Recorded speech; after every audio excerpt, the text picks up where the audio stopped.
찬송가 357장입니다. 주 믿는 사람 일어나, 주 믿는 힘으로 온 세상 이기네. 담대한 고백을 하나님께 올려드리겠습니다.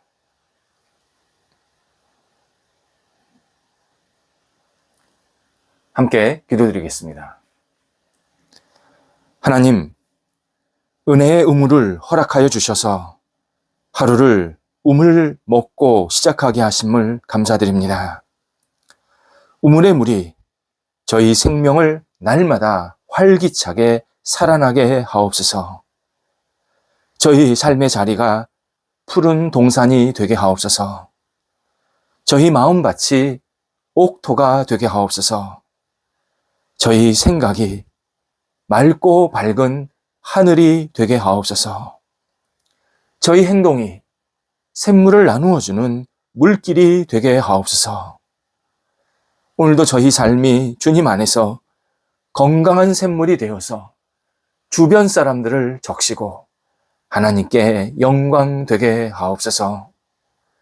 병상에 있는 사랑하는 환우들을 붙잡아 주옵소서. 가정에서, 병원에서 여러 가지 치유와 회복과 재활훈련과 또 진찰과 약물이 투여되는 과정 속에 있습니다. 하나하나 주관하여 주셔서 주님의 뜻을 이루는 치료의 시간 되게 도와주시고, 하나님, 나쁜 병균들, 잘못된 부분들 예수님의 이름으로 깨끗이 치유되고 회복되고 나아지고 아물게 할 수 있도록 하나님께서 친히 함께하여 주옵소서. 주님의 거룩하신 능력의 손길을 간절히 기다리오니 우리 성도들의 영적으로 육적으로 연약한 부분들이 날마다 새롭게 되게 하시고 하나님을 영화롭게 하는데 부족함이 없도록 역사하여 주시옵소서. 옆에서 애쓰시는 가족들을 붙잡아 주셔서 힘주시고 평안케 하시고 모든 상황들이 안정되도록 인도하옵소서. 자녀들을 오늘도 주 앞에 내어 맡깁니다. 어린 자녀들이 예수님 안에서 무럭무럭 자라가 하나님을 경외하며 의지하며 평생 주님과 동행하는 큰 영적인 복이 있도록 인도하여 주옵소서. 어린 영혼들을 키우는 부모 세대들에게도 함께하여 주셔서 은혜 주시고 사랑 주시고 믿음으로 잘 양육할 수 있도록 모든 상황들을 주장하여 주옵소서. 태 속에 귀한 열매 허락하셨사오니 무럭무럭 잘 자라게 하시고 또 태어나는 귀한 우리 태 열매가 은혜 가운데에서 아름답게 자라게 하시고 하나님께 평생 영광 돌리는 복된 인생이 출발될 수 있도록 함께하여 주옵소서. 하나님, 학업에 있는 자녀들을 오늘도 인도하사 하나님께 마음껏 영광 돌리는 한날이 되게 하옵소서. 공부하는 것이 기쁘고 감사하게 도와주시고 다음 단계를 준비하는 지혜의 시간 되게 하시고 열정 있게 공부하여서 하나님께 쓰임받도록 인도하여 주옵소서. 하나를 배우면 여러 가지를 깨달을 수 있는 놀라운 통찰력을 주시고 하나하나 공부할 때마다 새로운 지식을 받아들이는 아름다운 기쁨과 그리고 마음의 즐거움이 넘쳐나도록 인도하여 주옵소서. 하나님께서 학업의 자리에서 최선을 다하는 자녀들에게 큰 복을 주셔서 개인적으로 공부하고 또 학교를 다니면서 또 장래를 위해서 공부하는 모든 시간들이 하나님 앞에 구별되는 시간 될 수 있도록 함께하여 주옵소서. 장성한 자녀들을 오늘도 주님께서 선하게 이끌어 주옵소서. 복음 안에서 믿음 안에서 굳건히 세움받고 하나님을 영화롭게 하는 한날이 되게 하옵소서. 맡겨진 역할을 감당할 때 지혜롭게 하시고 하나님의 뜻을 이룰 수 있는 일들이 되게 하시고 역할들, 시간들이 되게 도와주셔서 장성한 자녀들이 가는 곳곳마다 하나님의 능력과 은혜가 나타나게 하시고 많은 사람들에게 본을 끼치는 하나님의 사람들이 되도록 인도하여 주옵소서. 하나님, 입대하는 우리 사랑하는 자녀 있사오니 하나님께서 선하게 이끌어 주셔서 잘 훈련받고 또 자대 배치도 받고 하나님께 영광되게 도와주셔서 건강한 모습으로 다시 일상으로 돌아올 수 있도록 모든 여건들을 주장하여 주옵소서. 우리 장성한 자녀들에게 만남의 복이 있게 도와주셔서 아름다운 교제가 있게 하시고 가정의 분복도 누릴 수 있게 하옵소서. 독립한 세대를 오늘도 인도하사 하나님의 평안으로 채워지게 하시고 모든 세대 위에 하나님의 거룩한 비전이 가득 채워질 수 있도록 역사하여 주옵소서. 성도들의 일터를 오늘도 주님께서 주관하여 주옵소서. 우리 성도들의 일터가 하나님과 동행하며 하나님을 영화롭게 하는 복된 일터가 되게 하옵소서. 준비합니다. 계획하는 일들이 있습니다. 도전합니다. 두드립니다. 하나하나 한 발자국 앞을 향해 나아가게 하시고 주님의 인도하심에 따라 기쁨으로 마음껏 영광 돌려드리는 복된 시간 되도록 인도하여 주옵소서. 되어지는 일들이 하나님의 마음에 합한 일들이 계속 일어나게 도와주시고 때로 어렵고 힘든 일이 있을지라도 낙심하지 아니하고 하나님께 모든 것을 내어 맡기며 믿음의 승리의 시간이 나타날 수 있도록 일터 속에 함께하여 주옵소서. 다시 시작하게 하시고 채워지게 하시고 넉넉해지게 도와주셔서 어려운 때보다 훨씬 풍성한 열매가 채워지게 하심에 하나님의 사람으로 이 땅을 살아가기에 어려움이 없도록 인도하여 주옵소서. 우리 성도들의 일터 속에 충만한 열매가 맺히게 하여 주옵소서. 30배, 60배, 100배의 결실로 맺히게 하사 하나님의 뜻을 이루기에 부족함이 없게 하시고 하나님의 사람으로 빛을 발하게 하시고 많은 사람들에게 그리스도의 은혜를 나눠주고 하나님의 뜻에 하나님의 나라에 합당한 귀한 열매들이 날마다 은혜 가운데서 채워질 수 있도록 인도하여 주시옵소서. 하나님, 우리 성도들이 일할 때마다 마음의 기쁨이 있게 하여 주옵소서. 일 때문에 일하지 않게 하시고 자천한 마음으로 일하게 도와주셔서 일들을 통해서 하나님의 섬세한 손길을 경험케 하옵소서. 출타하는 성도들을 붙잡아 주셔서 오늘도 오가실 때 성령께서 함께 하시고 감사함으로 잘 다녀오시게 하옵소서. 하나님, 우리 대한민국의 다음 세대들을 위해서 기도드립니다. 다음 세대들이 꿈과 열정과 믿음을 갖고 살게 하옵소서. 하나님을 경외하게 하시고 주님을 더욱더 의지하며 좋은 가정을 꾸리게 하시고 좋은 사람들과 함께 교제하게 하시고 희망차게 도전하게 도와주셔서 우리 다음 세대들이 나라를 세우고 이끌기에 부족함이 없도록 선한 능력으로 붙잡아 주시옵소서. 저희 교회 다음 세대들에게도 함께 해주셔서 은혜 위에 은혜를 주시고 믿음 위에 믿음을 주시고 열정 위에 열정을 주시고 비전 위에 비전을 허락하여 주셔서 하나님을 바라보면서 모든 역할들을 감당하게 하시고 어떤 자리에 있든지 주님 놓치지 않고 빛과 소금이 되는 하나님의 사람들이 되도록 인도하여 주시옵소서. 오늘도 우리 성도들 살피시는 주님을 경험하게 하여 주옵소서. 하나님의 섬세한 손길, 능력의 손길을 받들어서 주님과 동행하며 하나님의 따뜻한 살피심 속에서 오늘도 승리하는 성도들 되게 하옵소서. 예수님의 이름으로 기도드립니다. 아멘. 오늘 우리에게 주시는 하나님의 말씀은 구약성경 사무엘상 17장 39절에서 40절 말씀입니다. 사무엘상 17장 39절에서 40절 말씀입니다. 살아계신 하나님의 말씀을 봉독합니다.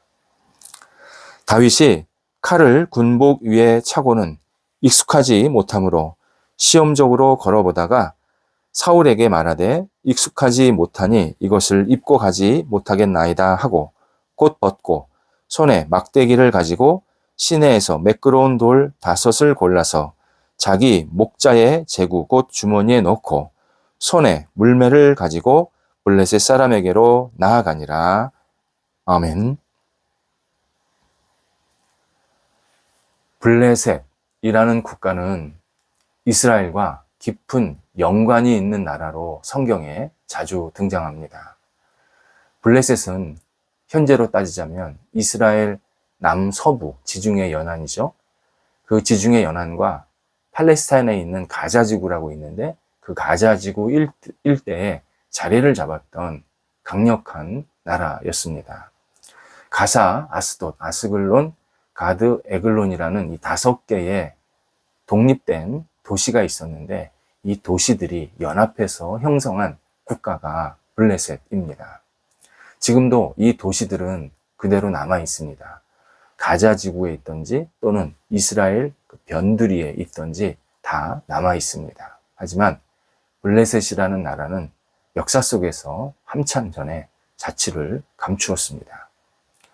현재 이스라엘 백성들이 살고 있는 지역을 팔레스타인이라고 부르고 있습니다. 이것은 국제적으로 공식적인 명칭입니다. 팔레스타인, 그 어원이 블레셋입니다. 그러니까 이스라엘이 이 지역을 차지하고 자리 잡기 전부터 터를 잡았던 민족이 블레셋입니다. 그래서 지금 일부 이슬람 사람들 또 이슬람 국가들이 이 지역, 이 가자지구나 그 이스라엘 남서부 지역은 원래 자기들의 땅이었다. 이슬람 교도들의 땅이었다. 계속 주장하고 있습니다. 하지만 이스라엘 나라 공식적으로 말하는 주장은 다릅니다. 하나님께서 가나안 땅을 자기들에게 주셨고 자기들은 가나안 땅에 들어가서 적극적으로 반응을 해서 결국 그 땅을 차지했다. 또 자신들과 블레셋이 전투를 하게 되었는데 자신들이 블레셋을 이겼다. 블레셋이 패했다. 그래서 블레셋은 과거에 한 역사 속의 나라였을 뿐이다 라고 말합니다.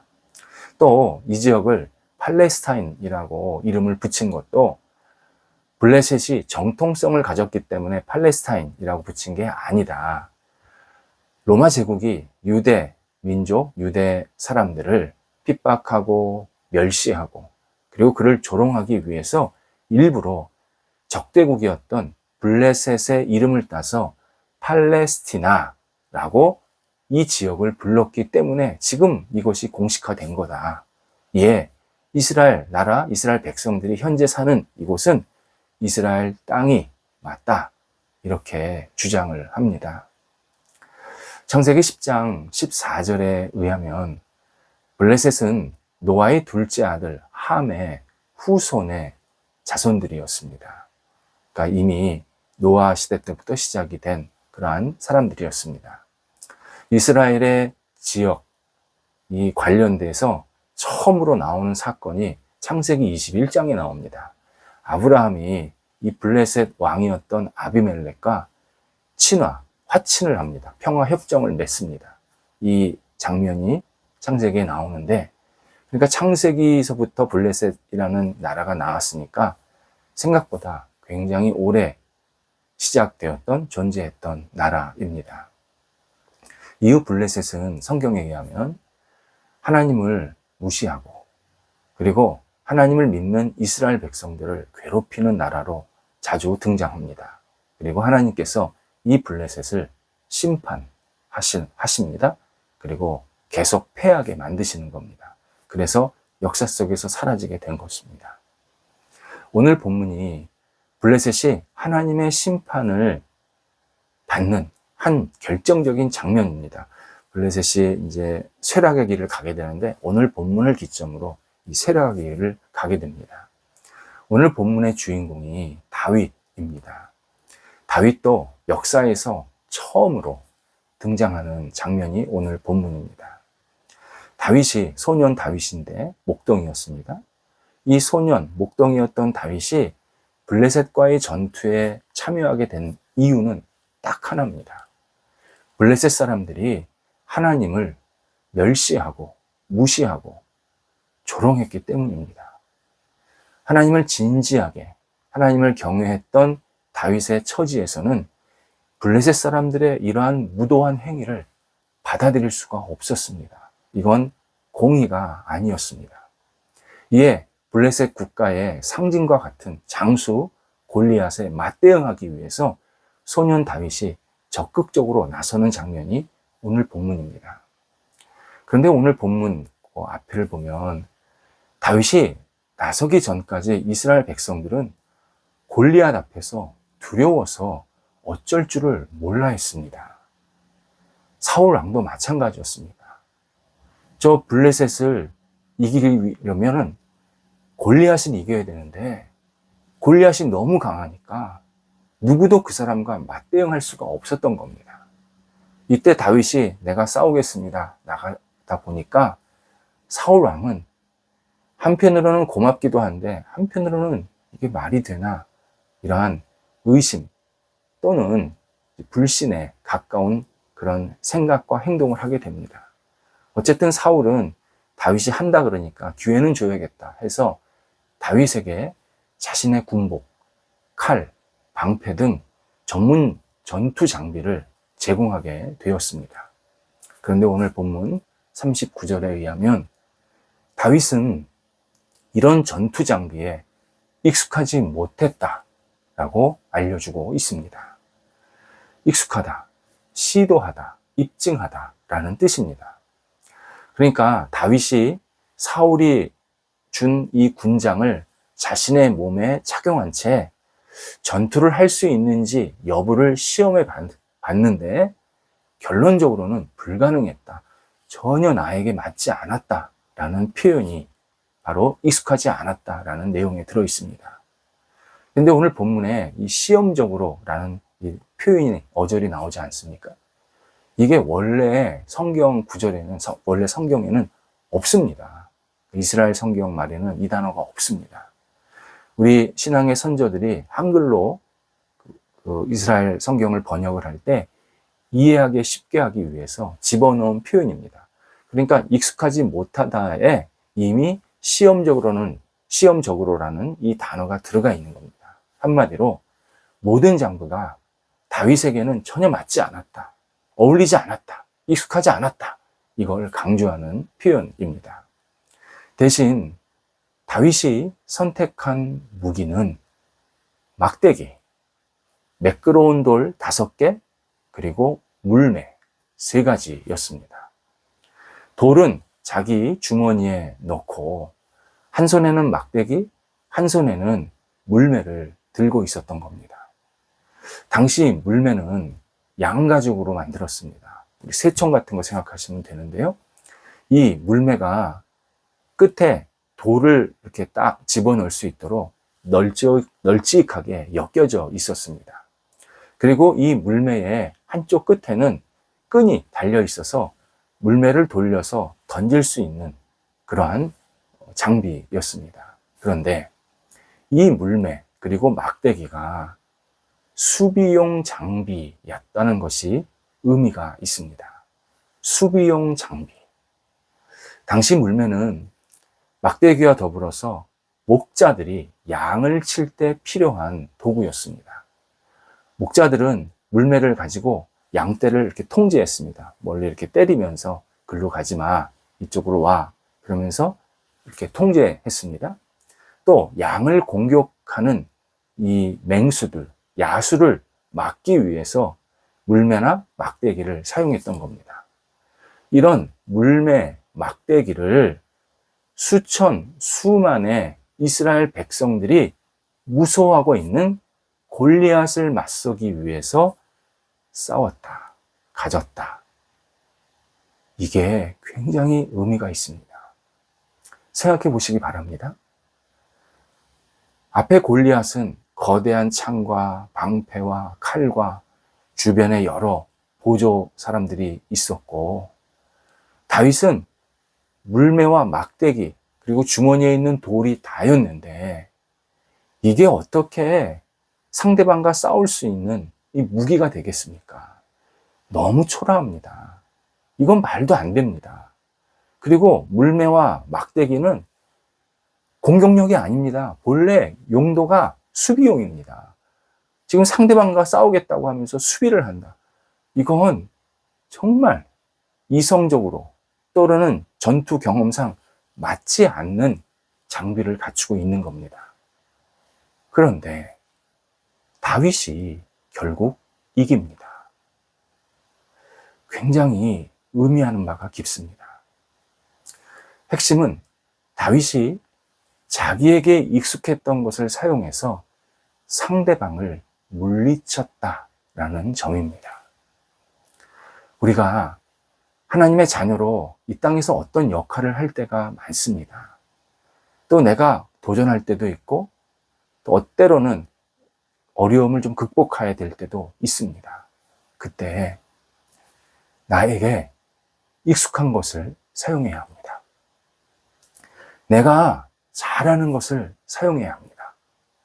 나에게 하나님께서 오래전부터 주셔서 내가 그것을 활용했고, 또 그것을 활용했더니 일이 잘 됐던 그러한 능력, 은사, 재능, 그걸 빨리 찾아서 그걸 붙잡고 내가 그걸 활용해야 합니다. 다른 사람이 좋다라고 말하는 게 좋은 게 아닙니다. 다른 사람이 잘 아는 게 내가 잘하는 게 아닙니다. 저 사람이 이겼다 그래서 내가 그거 사용한다고 이기는 게 아닙니다.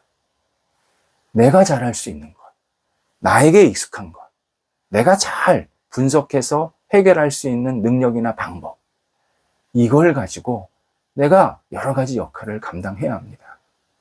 그렇게 역할을 감당할 때 하나님의 뜻을 더 잘 이룰 수 있고, 또 하나님이 주신 그 역할을 누구보다도 잘 감당할 수 있는 그런 기회를 계속 허락해 주십니다.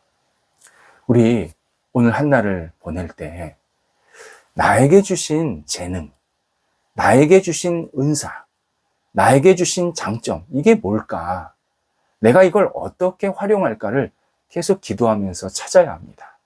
그래서 어떤 일을 할 때나 사람을 만날 때나 역할을 할 때나 그걸 잘 활용해서, 먼저 활용해서 그것을 통해서 어떤 일을 할 때 하나님께서 영광 받으실 만한 열매들이 생깁니다. 그리고 나서 또 다른 재능을 또 부어주실 때가 많습니다. 나에게 주신 재능을 소중히 여기면서 역할을 감당할 때 그 역할이 결국 하나님의 뜻을 이룰 수 있는 거룩한 통로가 됩니다. 기도하겠습니다. 하나님, 저희가 오늘도 생활할 때에 저희들에게 주신 장점, 저희들이 잘하는 것, 익숙한 것, 그리고 마음껏 활용할 수 있는 재능과 열정, 저희들이 오늘도 붙잡고 하나님의 뜻에 맞게 사용할 수 있도록 인도하여 주옵소서.